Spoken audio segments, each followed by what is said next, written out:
Hello everyone, this is Angie Bies from Ferris. It's 10:30, so I'm here to welcome you back from our break. For our 10:30 session, we have the 3S method for successful online course communication, and Tracy Russo is going to be presenting that for us. I just want to remind you that all of your mics are muted, and I will be monitoring the chat room for your questions, and so I'm now going to turn it over to Tracy. Thank you, Angie, for all of your support through this. I've noticed that you've done a great job of redirecting people in the chat window. And also thank you, Jono, for being prepared in the background and making sure everything runs. I heard great things about the tech breakout for any of you who went to that.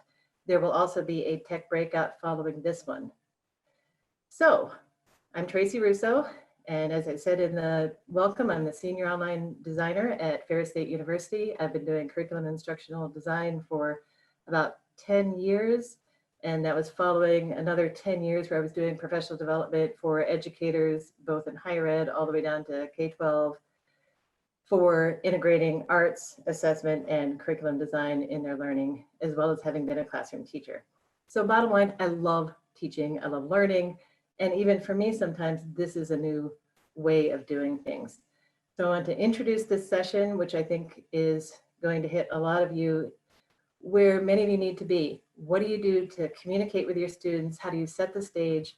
How do you get started? And with that said, before I officially begin on the presentation, if you could go ahead and, sorry, I just got a message about my Zoom room password, which I don't know that I have one. So different question. But if you could, in the chat window, not only use it to popcorn out any questions or responses that you have, if you could go ahead and just type in, what do you teach? Where are you from? You know, just kind of to give, you know, me as well as it looks like 72 other people in this session, an idea of the, you know, breadth of experience and questions that are represented in this amazing group of people coming together. That said, I am going to start sharing the screen. Okay. And again, looking at creating a baseline, this is not an all-inclusive strategy of communication, but it should give you the baseline of what you would need in order to be successful. So these are session goals. And again, they will be continued later in the Q&A. There will be tech in the tech breakout. And then we have 2 lunchtime themes devoted to this. Today's lunch is going to talk about managing all the different types of communication, which is an issue for us as, you know, staff, faculty, teachers, as well as for our students. Tomorrow's lunch is also going to dig deeper into what do we do when the students go missing? I think someone in an earlier session said, what, you know, when they don't talk, what do we do? So I have the 2 monitors going. So communication, before it even begins, I chose this picture deliberately. If you were going to get in this safari bus, what would you need? Feel free to type it in. What would you want to know before you started on this journey? I chose this specifically. There are a lot of analogies of online teaching as a journey, but I chose the safari for specific reasons because it implies a little bit more remote preparation needed. When you go on a safari, the risk level is just a little higher, kind of like what our students are going through.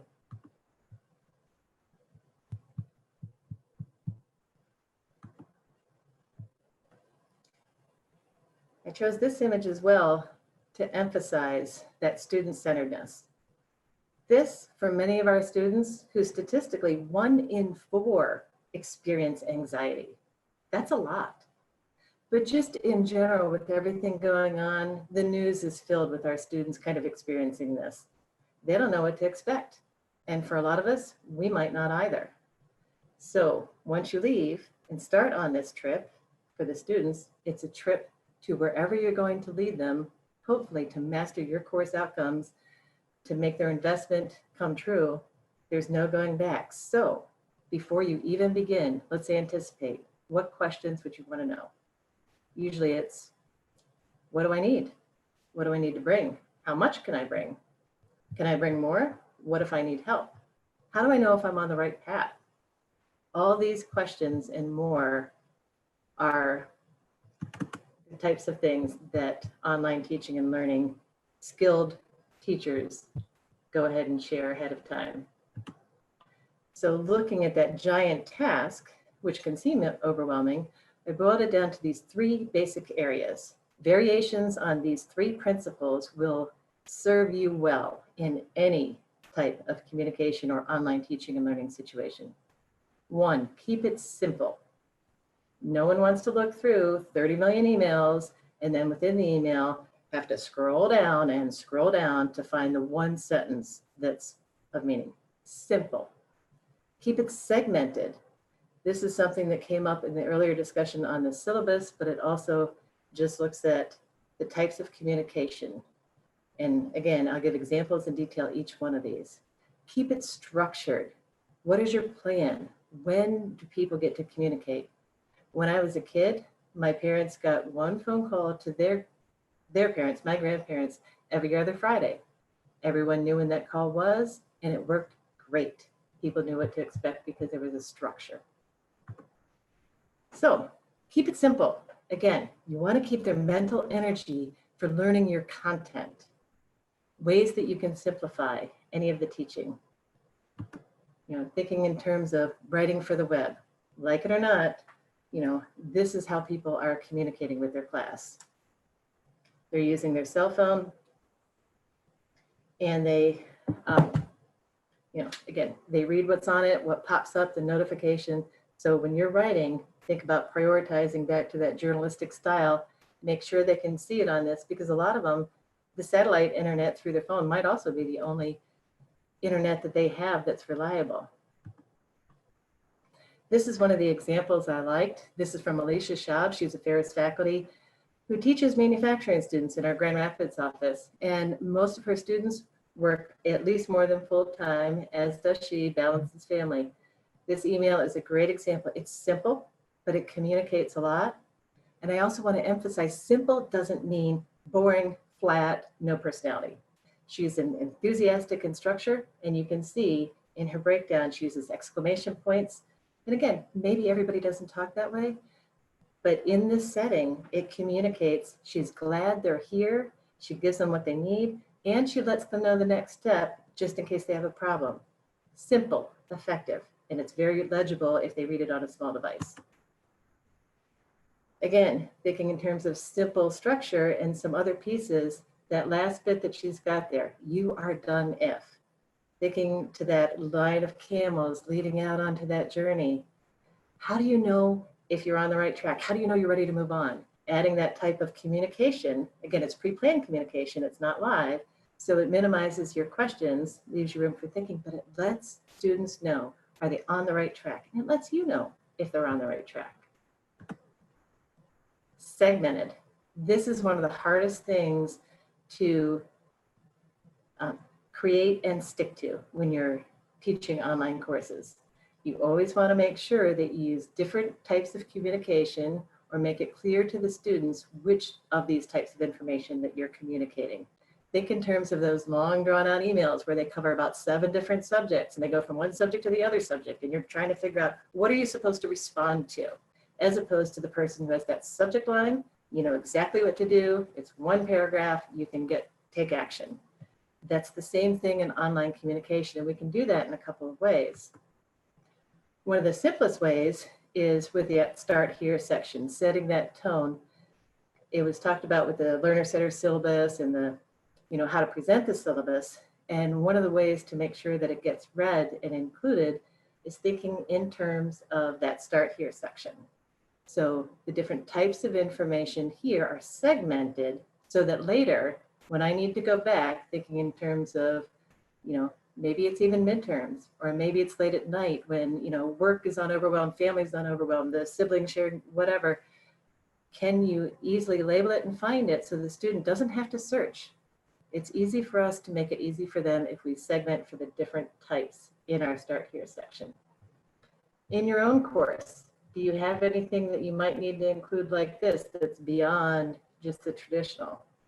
In this class, he used this first part. Wintermester for Ferris was the first where we had 4 weeks in compressed classes, and our students weren't used to it. So in his start here, again, he gave that warning of what they're getting into before they even begin so they can mentally prepare, and shared kind of a little promo, because that Iceman is actually a real case study that goes throughout the course. Is there something in your course that you would want to share? And again, popcorn those types of things. How do you share those things that are unique about yours so that students know when they go from your class to the next person's class to the next person's class, how are they accessing that information? Structured. This is one of the biggest things with, online teaching and learning, making sure that you've got that structure of communication and you keep to it. There's multiple levels when I say structure that I'm referring to.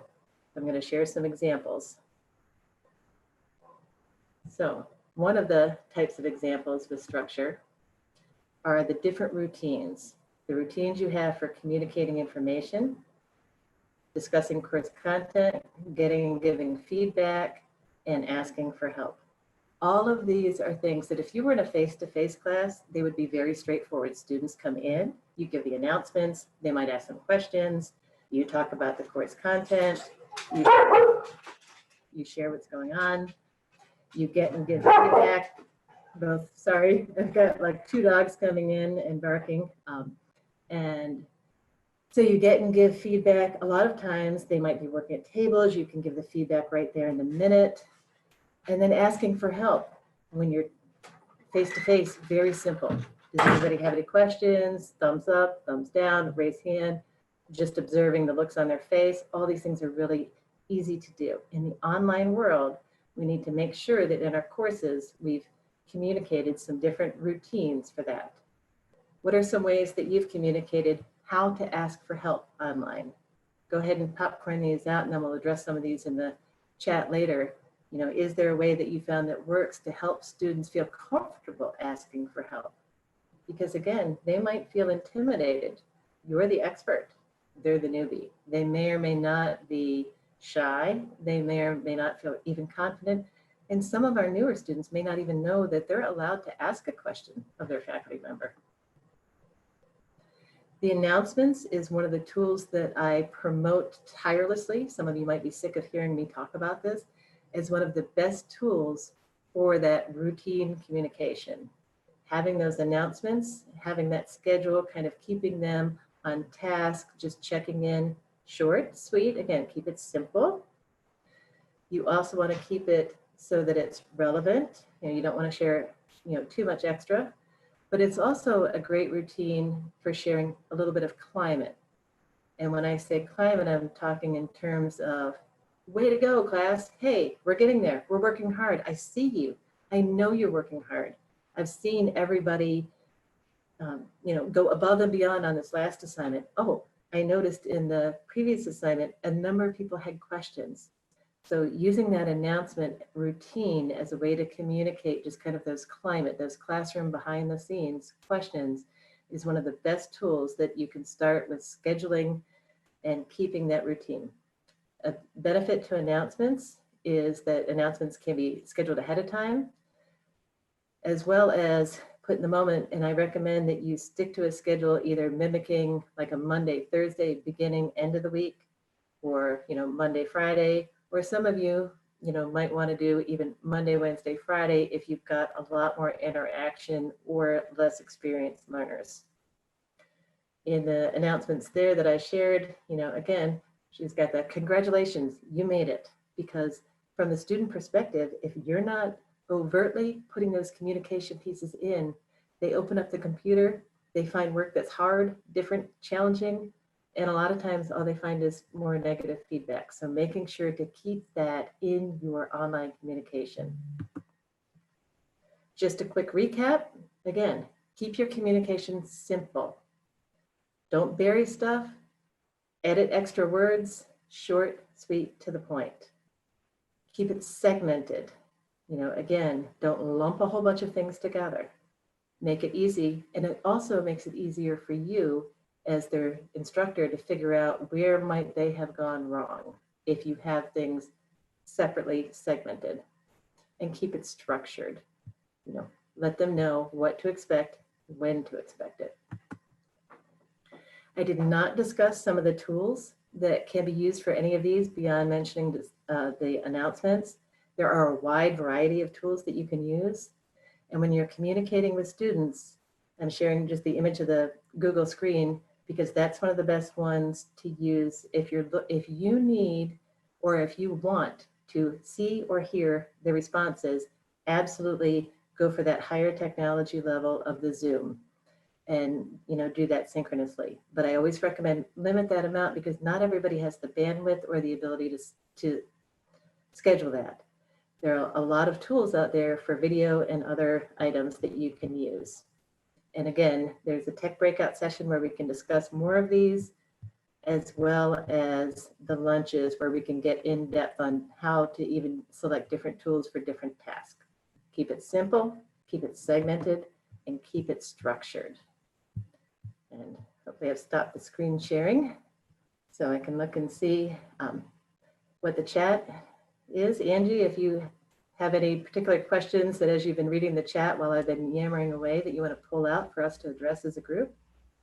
So there was one specific question when you're talking about segmented, and it says, I'm curious if we have evidence that students actually look at several segments as opposed to one or two in the Start Here module.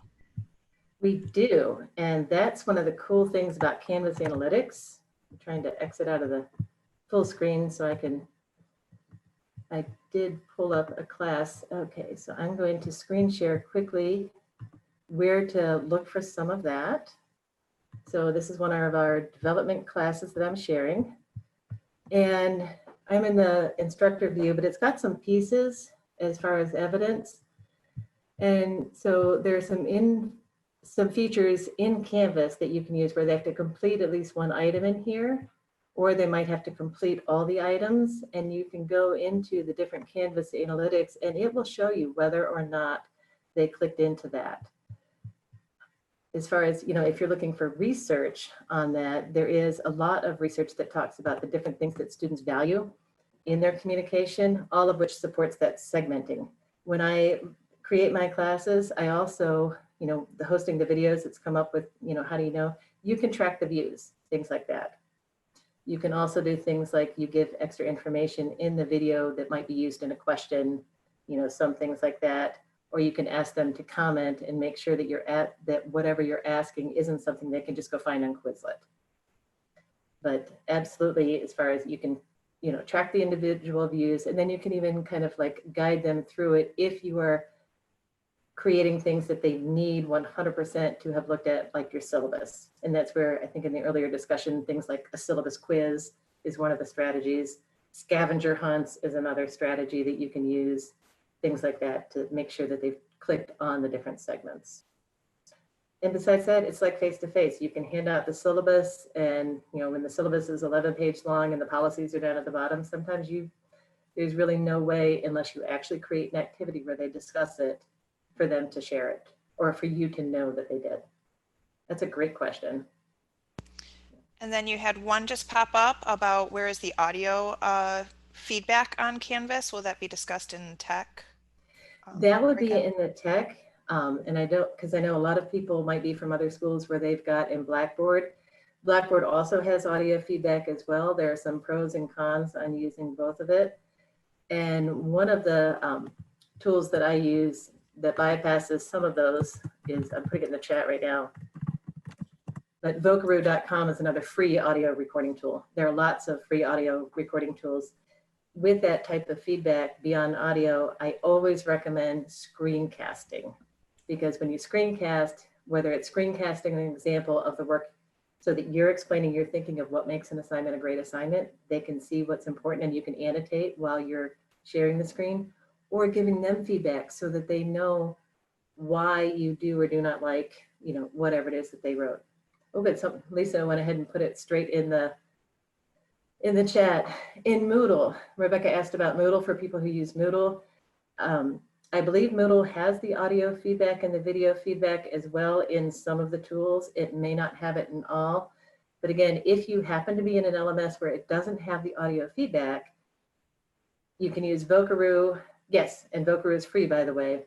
What I used to do in Blackboard and actually in Moodle too, long before things got more integrated with cell phones, I recorded in Vocaroo. Vocaroo produces a link, and I would just put the link in the feedback to the student. That was a quick, easy way to give feedback.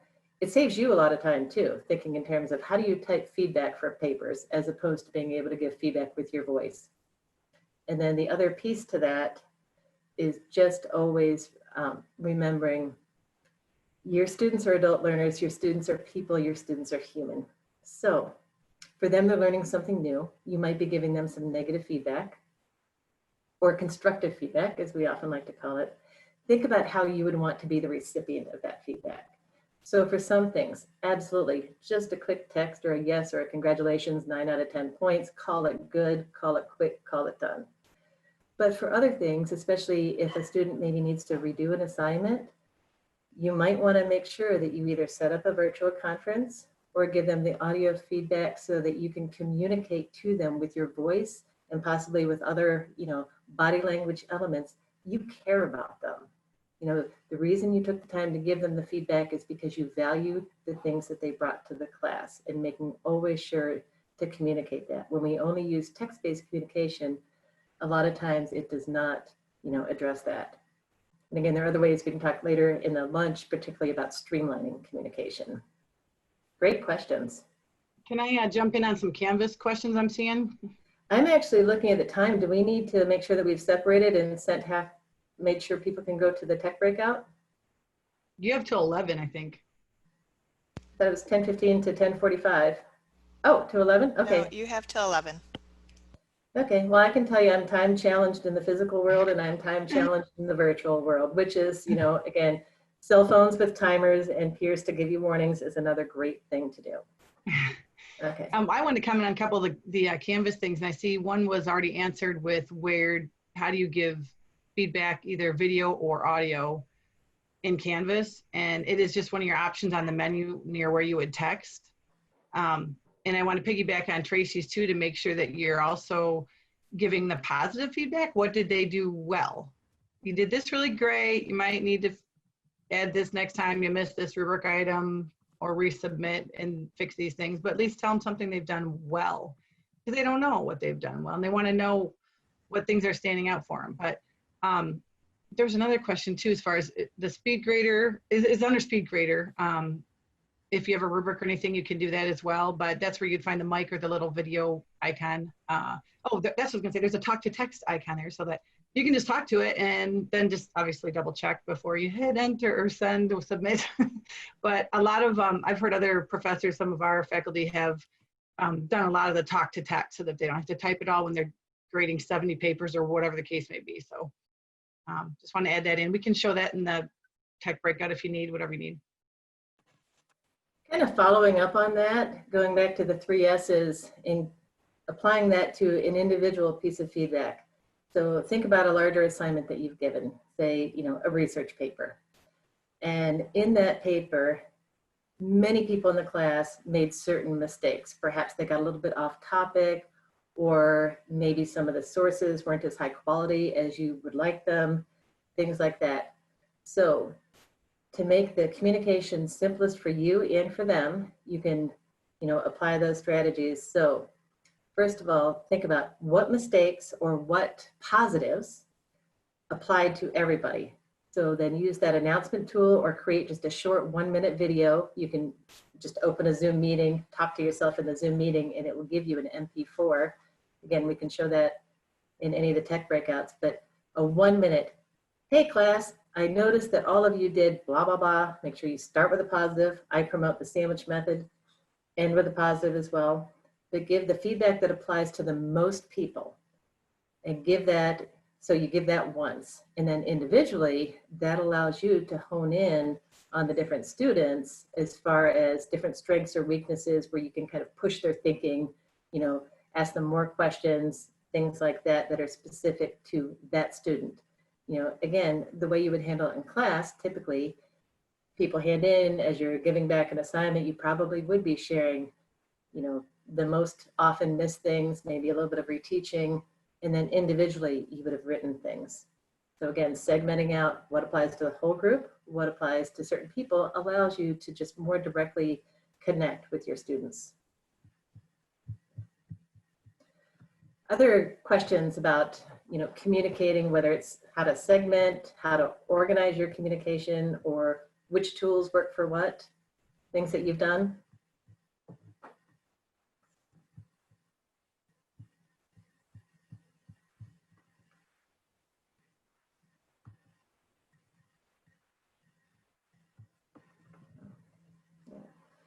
You're welcome, Christine. Yeah, if anyone wants to go ahead and just unmute their mic to call out instead of typing in the chat, this would be, a great time we could do that.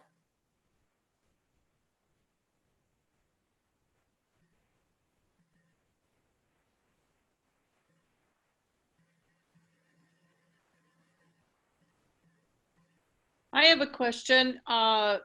In Canvas, I noticed that you had complete all assignments under the module view, or you also had complete one assignment. How do you set that up? That is a great question.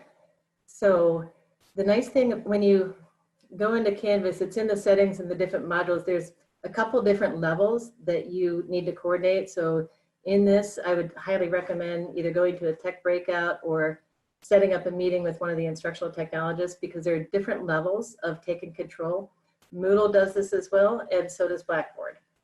It's, I think easier in some ways in Canvas, but you can set it up so you set it up both at the assignment level and then at the module level and at the course level.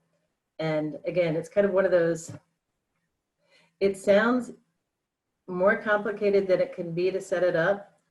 But if you just draw out what do you need for students to do first before moving on, and I usually do this or recommend doing this just kind of in an outline view, and then you go in the settings, and in Canvas, it does allow you where you can choose students can have to view it before they can continue, or they can have to submit something, in other words, actually do something with it, or you can even set it where you have to give them a grade before they can move on. So a lot of developmental courses, for example, set their learning so the students have to get 80% or above, or they can't move to the next module. Those are all in the behind the scenes setting. And the caveat of that is never take more control than you are able to guarantee you can manage. And I say that lovingly because sometimes people think, okay, I'm going to set this up so students have to do this, this, this, this, this in this order, and they can't move on until everything's complete. And then as the course evolves, they're 4 weeks into it, they've got 3 other courses or 4 other courses, and I know people with 6 other courses they're teaching, and they forget to grade something, and then all of a sudden a student's waiting. Or a student who is an awesome student gets a bad grade maybe on one portion, but is blocked from going forward. So again, that's where the settings can do whatever you want to have them do, but that would be a conversation I highly recommend thinking through either with your instructional technologist or your instructional designer, so you don't take more control than the students need. A lot of our adult learners do great and they want to just go through. So again, great question on using the features in Canvas so that you can monitor how students are doing. Any other questions? We have time for just one more.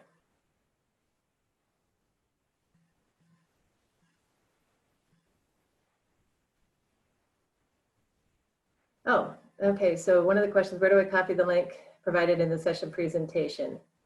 What I typically recommend, and this is where things are harder depending on your device setup, but it's also something that you'll have to teach your students sometimes. So if you right click on your browser icon, and my browser icons are at the bottom. I'm on a PC, not a Mac, but I have the different browser icons. And if I right click, it will give me a choice to open a new window, which for me, that works the best. And then I can paste any URL in that window and toggle back and forth.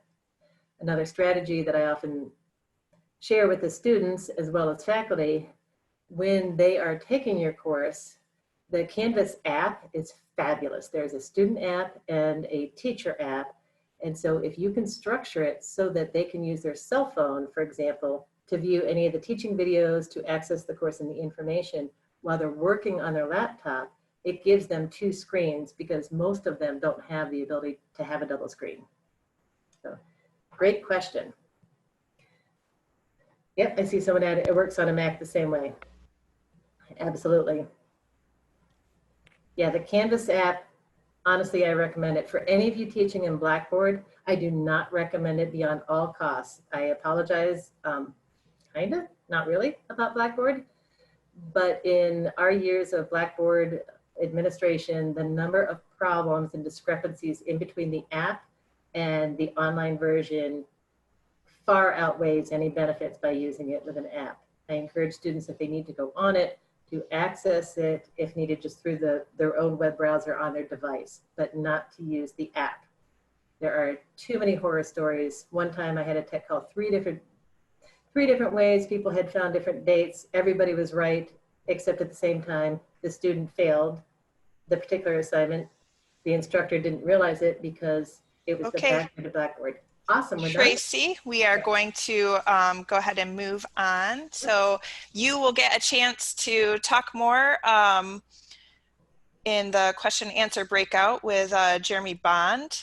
That is going to be taking place right here. So you just stay right here and you can ask more questions or expand on more ideas that were presented. Otherwise, for the tech breakout, Jonathan has posted the link. You just copy and paste that link in order to head over to the tech breakout, and we'll have 30 minutes there.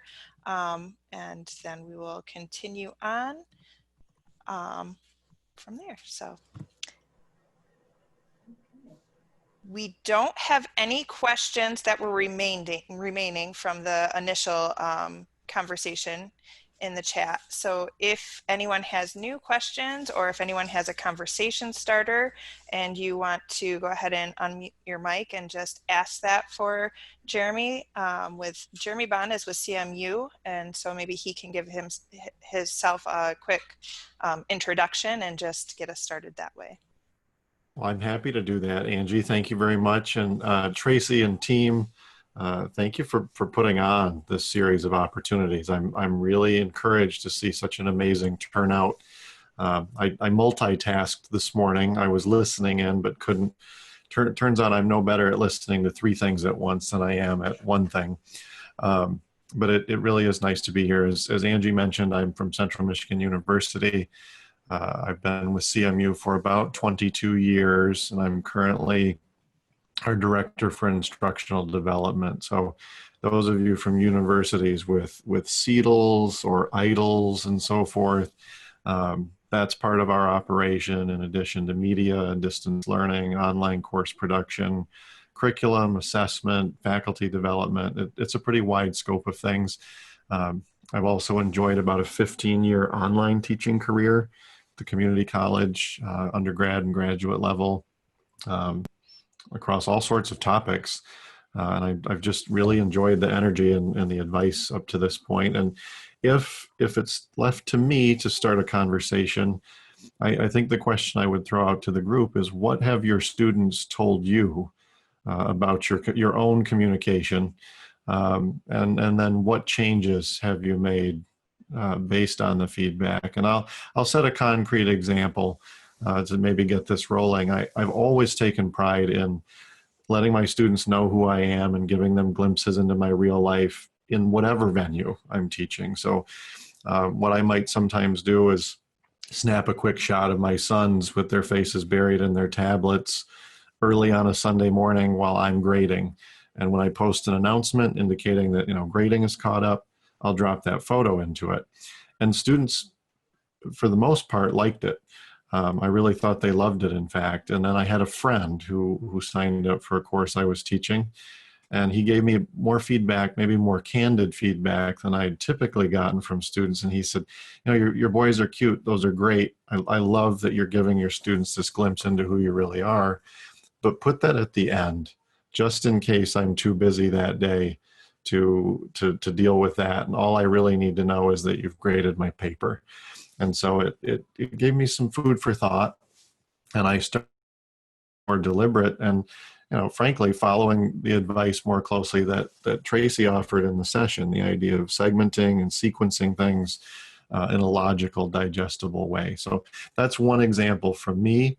So just to repeat, what have your students told you about the communication that you send, and how have you changed it as a result of that? And Tracy, this is a mic unmute friendly segment, isn't it? Or are we preferring that people stay to the chat? I would Maybe absolutely that's up to prefer it me. now that we're kind of a smaller group.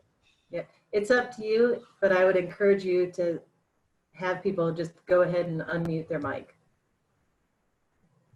Yeah, I think that would be great. And if to be clear, if you're more comfortable typing into the chat, if you're not sure of your mic or you don't want to use it, feel free. But if you'd like to speak up, let's do that.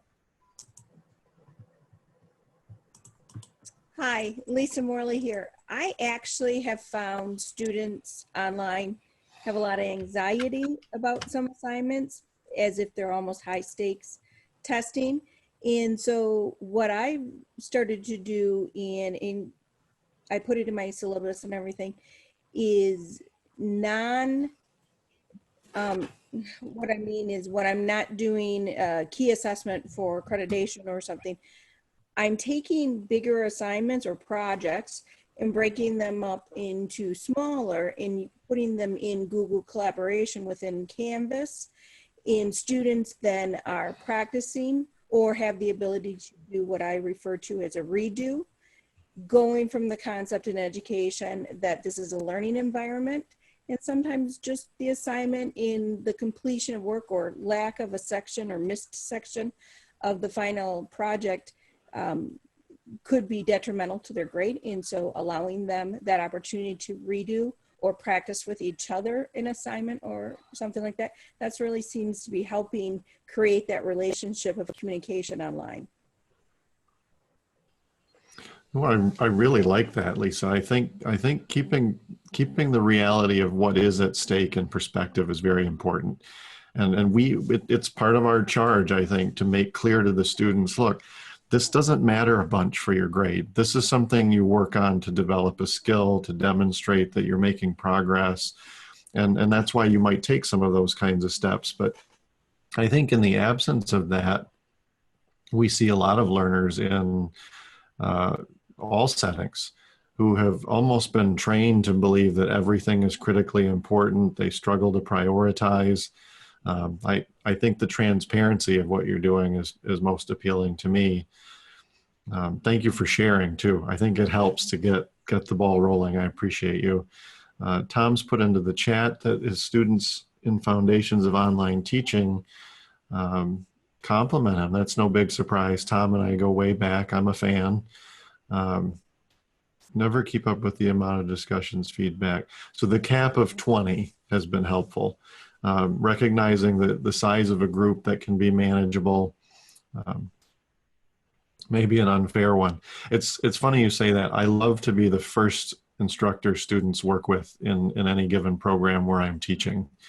And I like that because I think they should expect 24 to 48 hour turnaround. I think they should expect a chance to get to know each other and to get to know me. And so I appreciate a chance to set up some norms for them. I don't think that's unfair, Tom. I think students need to understand that everybody will be different. And I think they need to be reminded openly and clearly that they should take the time to explore a course and to recognize the differences, big and small, so that they too share some responsibility. And in fact, we did this earlier this morning, and this might be redundant to some of the things that have been covered, but I like the idea of sharing with students advice they might follow in terms of communicating with faculty themselves, so they come to the table realizing they have part of the relationship, they have part of the responsibility. Cami, I think, yep, Angie's given you what you've needed. Excellent.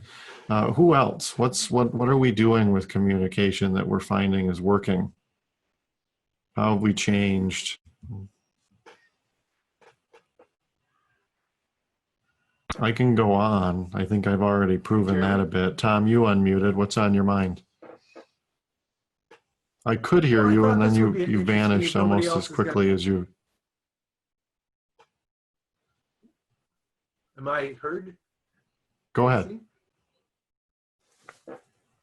Oh, okay. Yes. Sorry. I just thought this would be, so the online course I teach is teaching other teachers or teaching staff, about teaching online. So it's an odd example, but one of the things I model and I try to do is to kind of tamp down and minimize and provide alternatives for emails. I never say you just can't email me, but I try to make it clear it's kind of for something like, I'm going to be sick or something kind of one-off or about, personal. And I try to find ways to offer alternatives to lots and lots of email and try to model that to the other teachers so they don't just get, buried. And I don't know, I think people have a lot of different opinions on that. I thought that might be an interesting aspect of this.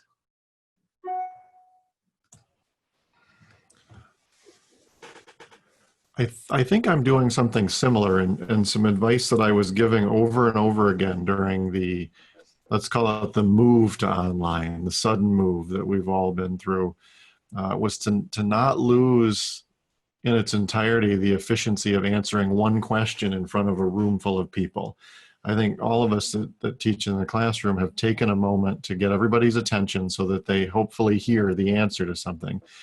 When we moved online, I conversed with several faculty who were in that zone that you were describing, avoiding, Tom, where they were being buried under emails.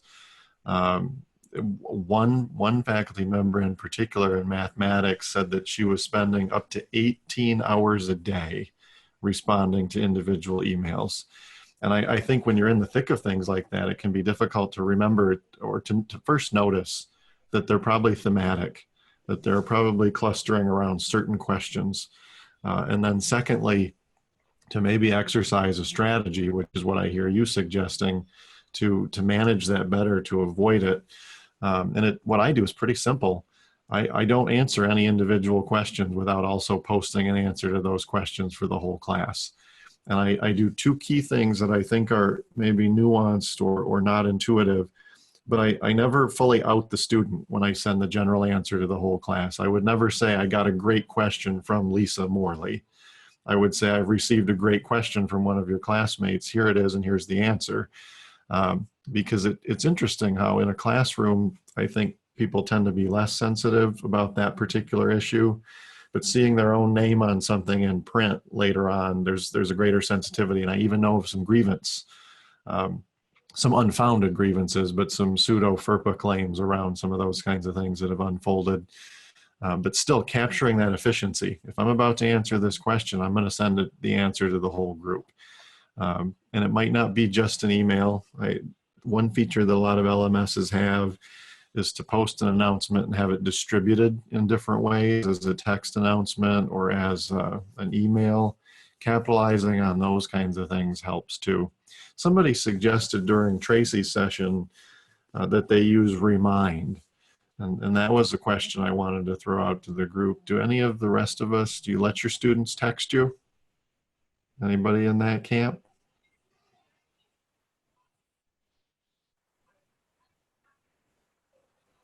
I can't be the only one. You do, Lisa? Yeah. What do you mind No, speaking to your experiences I with do. it? I I encounter a always lot of folks that are hesitant. A lot of my colleagues are share hesitant and find it invasion of their own personal time, and I respect that. However, being online and knowing I'm working in a field where many of the individuals are already working in the field, and so they are actually working on homework and assignments mainly on weekends, I give my exact barriers. If you text me after 8 p.m. or before 9 a.m., not expecting an instant response.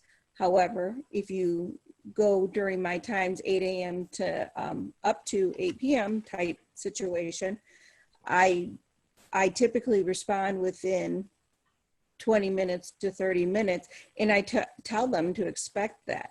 But I also give my expectations at the beginning of a class that any assignment, once final dating, for due dates, such as discussion questions, I may have a couple due dates based on different components of the assignment. And so once the final due dates, I will grade within 72 hours. If a student has a 0 and has not completed or participated in an assignment, I send them a voice recording. I also text them and say, hey, everything going okay? What's happening? I noticed you missed an assignment. Are you anticipating going back for late deduction? Or is there something you need from West Shore for a resource? And I wait here. If I don't hear, I notify my student services that I have a student that's kind of gone a little rogue, that's not normal behavior, and just keep going that way. Students love that they have my cell phone. Yeah, that last piece really echo. resonates with me. They very much appreciated having it. Go ahead, Tracy. Sorry. Yeah. Oh, that's all right. That's part of the joy of this discussion, is just being able to tag team on people. I think all of what both Lisa shared and then Tom and Jeremy, one of my favorite experiences as a parent and an educator was last year. It's the first time one of my college-age kids, and I have 3, called me and said, my instructor gave me her cell phone, and proceeded to read the syllabus lovingly to me, because the cell phone was at the top, and then it followed with what they were going to do in the class. But it just made that much of an impact. She's like, Mom, are they allowed to give their cell phone out? And it really sparked a whole discussion. I've given my cell phone out, similar to what Lisa said, to my students for, as long as I've had one, and 10 years of teaching all kinds of, again, graduate, undergraduate, required classes. And I always set the boundaries, clearly what I am able and willing to do. And I've never had a student misuse that. I have had students go rogue, as Lisa said. That's a great way when you've established some of that connection. And then one other piece, in Canvas, and I think in Moodle and Blackboard, you can set your notifications. So you can teach your students so that announcements and things can go straight to their cell phone, similar to Remind does. So again, a lot of choices, but the impact on students, they frequently in all settings report, it makes them feel respected as adult learners when you share your contact information and your cell phone with boundaries. And I think, for those who might be on the fence, I want to make sure everybody sees Allison's suggestion, because I've encountered colleagues doing this as well. Setting up that Google Voice number gives you all that sort of functionality without risking your own personal cell phone number. So that's an option, I think, for those who want to capture this value. And then on a related point, some of what I'm pasting into the chat right now is redundant to the earlier session with Kelly and Steph Lassiter's video, but it connects the discussion we're having now really well with a discussion about a syllabus. In that, this particular author, Talbert, goes a little bit further into setting the boundaries that both you and Lisa mentioned, Tracy, being explicit about the hours you work, the turnaround times on communications. The other nice byproduct that I think goes back to some of Tom's comments of setting boundaries and having that clarity, you're not going to get 3 emails from the same student or 6 texts from the same student every 15 minutes when you've been clear that you need 30 minutes to get back to them on texts. And I've even gone so far as to invite texts from students so long as they are sure I'll receive it on a single screen. Now, what I've told them is if it's too long for text, please don't text.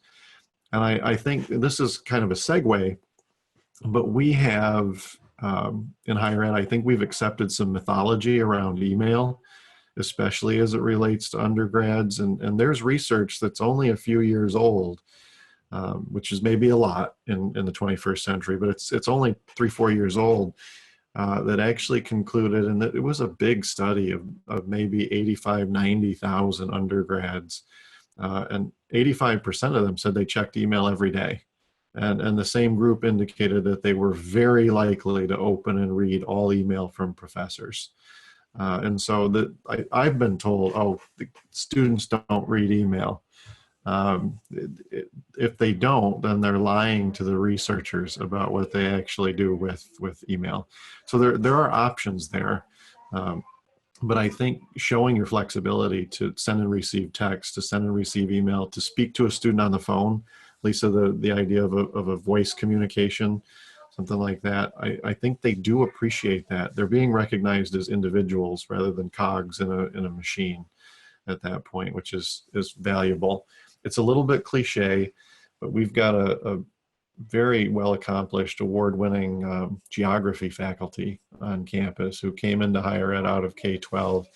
And it's not his quote, but I don't remember whose it is, but he's fond of saying they don't know, they're not interested in what, they don't care what you know until they know that you care.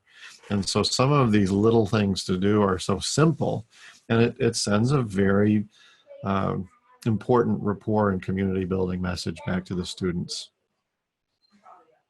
Somebody suggested using the discussion forum for some of these kinds of things in the LMS.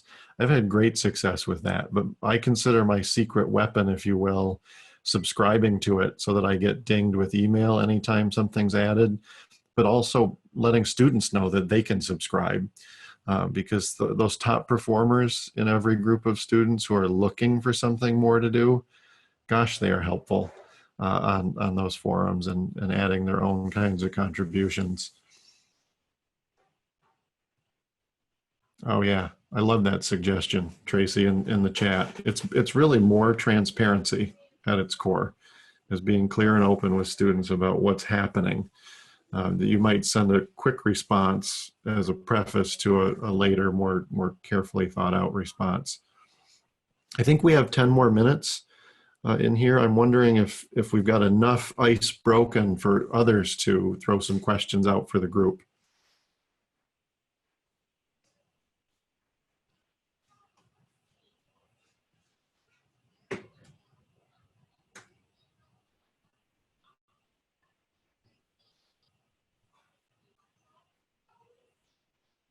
Well, let me try something else then, because I think silence is a different phenomenon when it comes to these kinds of settings. And you want to be careful not to make too many assumptions about what it means. That's one of the bigger adjustments, I think, to this setting is lacking some of the nonverbal kinds of cues, and sometimes keeping it simpler. Something like, is everyone still with me? So that you can at least maybe get 20 or 30 yeses entered into the chat. At least I know you are. I appreciate you and Tom and Tracy, but I'm assuming the others are still watching and listening as well. But it's that time of day where I start to think about eating lunch, if I can be completely honest.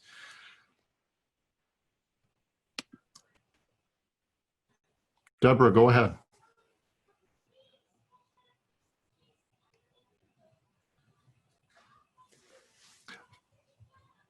False alarm, maybe. Well, so continuing down this road, what is your experience? Because this is something we grapple with a lot, and I don't know if it's true at the other institutions, but we have a set of tools, generally speaking, that are the university's identified or sanctioned supported tools. But discussions like this inevitably bring up other options, the Google Voice number, Remind 101, or it might just be called Remind Now. Whether you encourage the students to use a mobile app or not use the mobile app. We have faculty using Facebook Live to connect with students, all sorts of different things.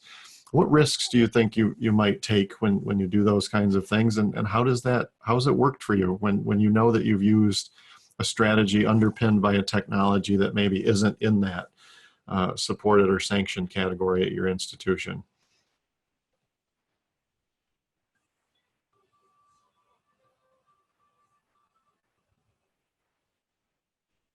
Oh, hey, thanks, Ron, for putting that yes into the chat. I suspect these kinds of events attract people who are quite capable of using, let's call it off-list tech. But it occasionally does create some complications if someone gets in a little over their head with tools. Maybe we're not seeing a lot of that, which is very encouraging. Actually, Jeremy, I do use off apps, off tools. However, if I don't have them very communicated or practiced prior, I need students to sometimes have logins. When I first started using Google Collaborations, students were not recognizing that a personal Google will not allow them in compared to their Google account with the college.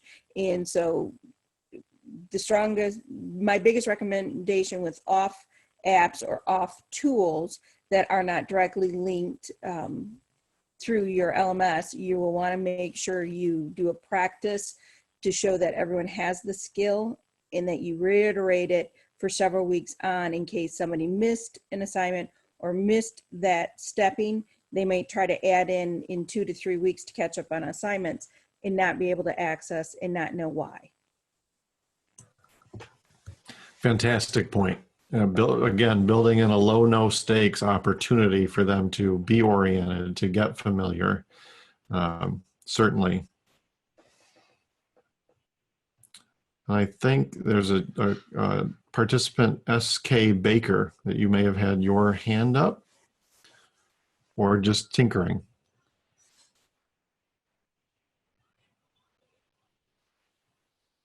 Just to pick up on more of what you were saying too, Lisa, I think it's the idea that if the value is there, the students will get up to speed and they'll be able to take advantage of it. But our responsibility is to keep in mind that it might be the very first time someone's asking them to use a particular tool. We save ourselves a lot of trouble by building it in on the front end. And if someone's already set up, great, they'll be through it in 30 seconds and on to the next thing. But for those who needed the support, which is still a significant segment depending on the tool or the strategy, for those reasons, I go so far as not assuming the students know how to find my feedback. That is something I hear so often from my wife. She's working remotely downstairs and has taught online the last couple semesters, only to encounter students who several weeks in, she'll make reference to, my feedback on your paper and get virtual crickets followed by, wait, you've posted feedback, from a student who does not know where to click to get it. And I want to believe I was the sort of student who would have figured that out on my own, but that's just a lie I tell myself. I wasn't a great undergraduate student. I was the person that meandered through undergrad for 10 years. And if I can click a link or give my students a link to just see, oh, that's where I find, Professor Freeman's notes, Professor Morley's notes on my paper, I'll click it and read it. And again, you're saving yourself some email potentially. Tracy, I think we're starting to come up on time. Our IT department created tutorials for students that we can use for accessing different tools. And that's what I do too. It's usually just a link to a knowledge base article in our case, and I think that's true all over. And I guess that's worth pointing out to a group like this too. Before you create your own things, ask that question. Of teams like Tracy's, teams like mine, IT help desk operations, to find out what would you have me send my students? Because gosh, people put hours and hours into building those resources, and we might as well just send the link to the right article or the right video when we can. Well, Angie has kindly let me know that we have 2 minutes left. That was about 1 minute ago. Sorry, Tracy, go ahead. I was just wanted to remind everyone also, whatever you're designing and whatever your LMS is, to always, before you assume that it's going live and students have access, go to that student view and click on the things from that student view, and especially do that in a browser that you don't normally do. Because like with off tools, I love Google. I've been a Google user since after the first year, which I spent hating it, but then I got over it. However, if I'm in Google Chrome, it keeps me logged in. So sometimes I can click on things and it automatically will log me in. So I test my student view on the LMS, and I also test it I go to Mozilla because I am not logged in. So that's like my double guarantee that I am seeing something, as Jeremy said, as someone who's not been there, and I can make sure that I've got, the links work, the tutorials, all those different pieces. All right, we've got our 30-second check. So thank you everybody for staying with us. Tracy, thanks for a great session.